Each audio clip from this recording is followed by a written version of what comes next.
today we are truly kicking off the most wonderful time of the year, which is lists like whoa. End of the year lists are my favorite time to be on BookTube, to watch BookTube, just YouTube in general. I love the end of the year movie lists and music lists, and obviously, since this is a book channel, we do the book list. Now, I like to get the negativity out of the way first. So we're gonna start with worst / most disappointing books of the year. Because actually, especially looking at this year, I didn't have a lot of things that I would consider to be truly just bad. Mostly this is disappointments, but you know, disappointments are still a big fat bummer. So we're gonna get into it. Let's go by genre this year. Why not? Okay, so we're starting with horror. So first, Ghost Station by S.A. Barnes. So I didn't read the first big S.A. Barnes. I can't remember what that one's called, but it's the one that helped them blow up, and I got spoiled for it, so didn't want to read that. But Ghost Station is the follow-up. And actually, I just realized it's very similar to, in some ways, to one of the worst books I read this year. But it's a space horror sci-fi. And our main character is getting in on this mission for reasons unknown. And the biggest gripe I had with this was that the main character is supposed to be a doctor, and they are just too stupid to live, as we say, in trope ease. They're supposed to be a doctor. They make at every possible turn, they make the least intelligent decision they can. And that is just kind of maddening. So it wasn't the worst thing I've read. I gave it 3 stars, but it was definitely disappointing because I thought that their previous book, based on what I'd heard about it and had spoiled for me, sounded very intriguing. And this one just didn't do it for me. The other horror one I wanted to mention is The Center by Ayesha Siddiqui. And this one I gave 2 stars to, and it is very disappointing because there are parts of this book that I actually quite liked. I think if the book, it's a horror novel exploring there's the titular center is where people can go and get languages implanted in their heads, and then we're finding out how that's possible and what the cost of it is.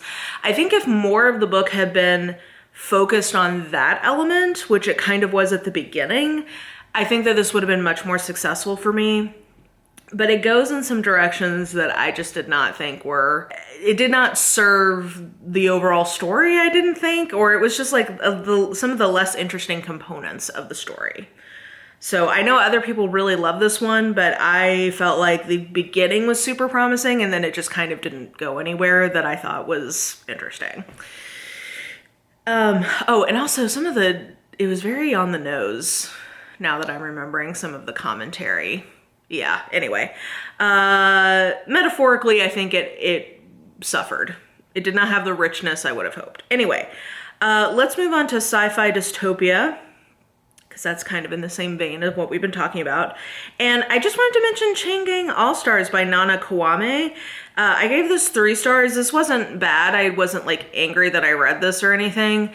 I was really hoping this was going to be a best of the year. I had very high hopes for this particular book, and I just found it to be, I think it would have been more successful as maybe interconnected short stories or maybe a novella. I just didn't think that there was enough substance to the characters in particular to sustain a full novel. It's a dystopia where the prisoners in the kind of American prison industrial complex are now made to be gladiators and fight to the death. And it has footnotes, and I like that part of some of the meta commentary of it, which is very much up my alley. But I just the characters all felt very flat to me, which I think can work in a shorter length book. But I think for a novel, kept it from being great. So 3 stars, which for me is a B. It wasn't terrible. I just didn't, like I said, I really thought that might be a favorite of the year. Similarly, Voyage of the Damned by Frances White, which I actually still have because it's so beautiful. I'm keeping it in my guest room as an option for people to pick up when they're visiting, because it's such a beautiful book. I hate to let it go. But it's a fantasy mystery, which automatically, but huge points from me because that's something I love. It's actually really a fantasy mystery second chance romance. Should be something I loved. It's aimed and pitched as an adult book. And maybe we could say that it's actually new adult, but it reads like YA. And I like YA fantasy and mystery. I read that. But the subject matter of this it's clear that the book thought it was more complicated than it was. I feel really mean saying that. Yeah, I gave this 3 stars because it was page turning. Like I was entertained while reading it, but the world building is so paper thin. The book that this actually reminds me a lot of, and I gave this book a higher rating because it was clearly marketed as YA, was Serpent and Dove, because the world building is paper thin. It's like a stage with paper dolls on it, but that I'm okay with that if the book kind of knows that and is, I don't know. There's just something about this. I think the level of detail that it was trying to go for in the world building makes me think that it thought the world building was better than it was. And I just found that distracting. The characters all interacted in a way that was very juvenile. Most of the characters were kind of in a slightly aged up YA role. I don't know. I just think maybe if I had gotten this book on my desk as an editor, I would have been like, let's do a full rewrite to just make this YA. And I think they would have been cooking with gas. So I don't know. I know some people really like this. Somehow it made it to the Goodreads Choice Awards this year. I don't know. And it does have, the second chance romance is a queer one. So if you're looking for that, I thought that part was fine. I just didn't think it all came together. I'm rambling at this point. Anyway, disappointing because this should have been my jam and just wasn't executed as well as I would have hoped. But it was entertaining to pass an afternoon. Okay, then since that was a mystery, let's transition to mystery and go with The Antique Hunter's Guide to Murder by C.L. Miller. This was one of my most anticipated books of the year coming in. Premise-wise, again, it sounds like something I should love. It's a mystery whodunit in the world of like illegal antiques. Love it. There's like some inheritance stuff if I'm remembering rightly. I read this at the beginning of the year, so it's been a while. But the problem with this one was just it's a debut and you can tell. So the ideas in this I liked. If I were to sit here and tell you the plot of what happened, it's plot that I like. But the execution for me was so flat that it took away from the enjoyment. So I only gave this 2.5 stars, even though I did like the plot, because I just found the execution so wanting. So what I think I put this in my Goodreads review. I would recommend people go read a sample chapter. If you get on with the writing and the way information is conveyed better than I did, you might enjoy this book. This might be a fun, like vacay read kind of thing. But if you don't like the writing, it's a lot for a full book to have to sit with. Like basically the entertainment factor did not outweigh the annoyance and dislike I had for the writing style and the way things were conveyed. Okay, to round out the disappointments, I have 4 things that I DNF'd that I thought were notable to mention. 2, I wanted to mention that I DNF'd 2 Paranora series in my Nora Roberts Reading Roberts project. I'm trying to read every Nora Roberts book, and I just continue to not love the paranormal Nora Roberts books. Dance of the Gods and The Becoming were the 2. I think Dance of the Gods was the next book in the Morrigan Cross series, so I think I'm officially DNFing that series, which is one of people's favorites. I know a lot of people really like this kind of book from her. I'm just not one of them. I just find, we were talking earlier about paper thin world building. That's how I feel about a lot of her magic system stuff. So when it's sort of just, she loves to throw in a ghost. And if it's mostly our world, but there's just a little bit of ghost, a little bit of witchiness, that I can kind of get on board with. But when she's got to build a full world, I've yet to see that be successful for me from her. So The Dance of the Gods and The Becoming were the two that I DNF'd, so whichever two series were associated with also DNF'd. I also gave up on a series, a trilogy in the final book, and that was Jade War by Fonda Lee. I know, it hurts me. It just is such a gigantic book, and I think this is a series that I realized I wish I just read the first book. I wish it was a standalone. So I noticed something about the way she writes in terms of how she moves through time that really annoys me in a full novel. She does the same thing in the novella I read from her last year, and in a novella I was okay with it because it's like, oh, okay, we're kind of just like fast forwarding because it's a novella and we only have so many pages. When you're fast forwarding the way she does and kind of info dumping the way she does in a 1,000-page novel or whatever, like probably not that long, 500, 600-page novel, that I found really distracting after a while. So I did notice it in the first book. I think it's less present in the first book because there's less time covered. The second book, I started noticing it, and then when I noticed it again in the third, I was like, this is driving me crazy and I can't keep going. I cannot read another 600 pages of this. So I feel really bad because I liked her world building a lot. I like the characters. I just didn't like it enough to get through another gigantic novel. So I think the answer is maybe I stick with her shorter novels, or maybe I stick with novellas, or maybe I stick with books where I don't think as much time is covered. Because that novella, I forget what it was called, but it was about ye fantasy gigantic writing birds, and it was really good. I really like that novella. So and I like Jade City a lot too. So I can like things from this author. I think this series just didn't end up being for me. And then the last thing I DNF that I put in disappointments was Wolf Hall by Hilary Mantel. Y'all, I do not get it. I do not understand. I don't understand how this is considered to be such a modern classic. Consider me befuddled and confused. It is so dry. I don't know if maybe you just have never read any Tudor history. It's more interesting.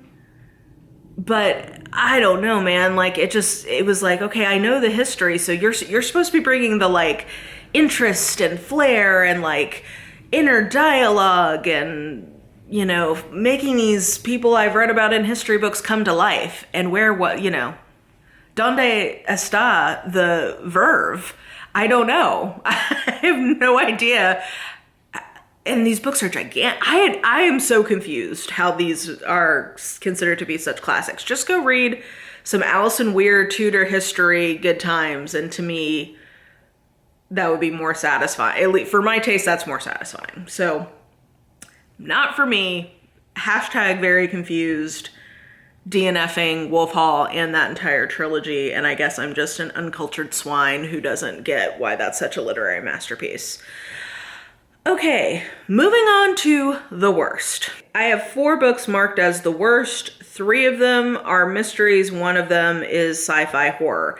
Apparently sci-fi horror was just not doing it for me this year. I would say The Luminous Dead was definitely one of the worst books I read this year, and I feel bad because it's not... I read the whole thing, partially because this was for book club, but also because I wasn't like bored in it, but the character motivations make no sense. And it is horror. Part of the horror is that this person is like spelunking in space caves. And they have this like mech suit that this third party person can control, like as in they have like a stoma, and this person can control their body. So it's like the writing I think in this is effective. Like I was creeped out by the atmosphere of like claustrophobia of these caves. So it's not that this is horribly written, but the character, this is similar actually to the S.A. Barnes. This is why I was saying like, oh, these actually are similar. The character is too stupid to live. This character, if they do survive this book, I won't tell you if they do or don't, but they definitely don't deserve to. So there you go.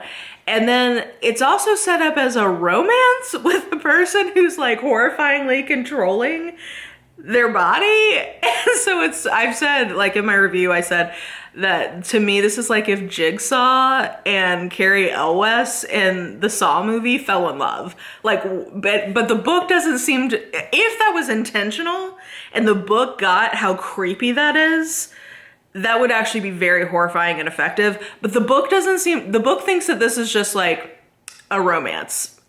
So I'm like, oh, wow. And the romance reads very YA. Now I'm very glad that this is not targeted to young adults because I don't want them thinking that this is love. But they read very juvenile. I don't know. This book, I just think on a character level, really failed, and then plot-wise, the same thing just happens over and over and over again. So I think I have to say this is one of the worst. Sorry, I feel bad. Because there are parts of it that I'm like, okay, it's not without redeeming qualities, but I think the plot and character situation is so bad that I have to call it a worst and not just a disappointment. Then I have two mysteries I'm going to call the worst because I found both of them highly distasteful in terms of some of their subject matter, and that would be spoilers, but I'll just say None of This Is True by Lisa Jewell and The Maid's Diary by Lurie Than White. I read both of these. Oh, I should mention I always run my best and worst lists from December to November every year. So I read these last December for the Goodreads Choice Award vlog challenge I was doing, reading all of the mystery nominees. And both of these I did not find particularly entertaining. And then I was offended by some of their content in terms of like, I think this is highly distasteful.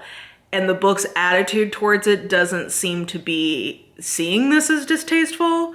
So not for me, and for me that made those, it took it from being like, oh, this just isn't for me, to I think this is bad. For me, this is bad. Okay, and then I have a DNF, and I'm gonna say this is the worst book I read this year because I should have liked this, which is The Fury by Alex Michaelides. Look, I liked The Silent Patient a lot. I think I gave that 4 stars the year it came out. I really didn't like The Maidens. I did finish The Maidens, and I think I gave it like 1.5 stars because it did entertain me enough to keep me going. That's the only reason I gave it a 1/2 star, because I found the writing was awful, and again, another character that was too stupid to live. This seems to be a theme of what I don't enjoy in books. This, I thought the writing was bad and it was not entertaining enough to keep me going. And it's an isolation trope, which if you watch this channel, you know is like my favorite trope. So if you got me to not finish an isolation trope, you know it's bad. I'm sorry. This was just bad. And I think I officially just have to say this author is not for me. You know, I would say I have liked a book from him, so I'm not gonna say he's like one of my least favorite authors, but 2 books in a row I have major problems with the plot, characters, and writing, and I think that means it's not for me.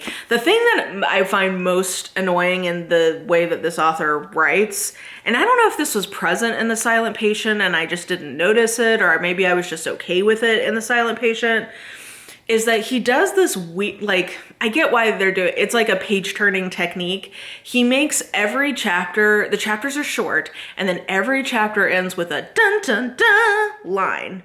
Like every chapter ends with, you know, and then she saw him in the doorway. Her eyes widened. So it's like, I just made that up, but you know, like it's making you think like, oh, who is this guy? Like, why are her eyes widening? I want to go to the next chapter. So I get why he does it, but once you notice it, it is so annoying. It's like, please have enough faith in your story to let me decide if I am good to turn the chapter. Like, it just feels manipulative and I don't like it, and this book was bad. Lana Fair is a reclusive ex-movie star and one of the most famous women in the world. Every year she invites her closest friend to escape the English weather and spend Easter on her idyllic private Greek island. They get trapped on the island. It's like Hollywood, somebody died, you know, the whole thing. That description could not be more for me, and I could not get through this book. So that is why I'm gonna say it's the worst of this year, at least. And I will say I had a lot of mid books this year, but I didn't have that many like really bad books. So even those ones I'm saying are the worst, I've had other years where things were a lot worse. So this wasn't that bad this year. All that to say, those are my most disappointing / worst books of the year. We've got the negativity out of the way. So now we're gonna be heading into, well, I guess I have my best and worst series tag I do. So there's a little negativity in that, but that's also a lot of best and celebration. So we're mostly on the positive upswing.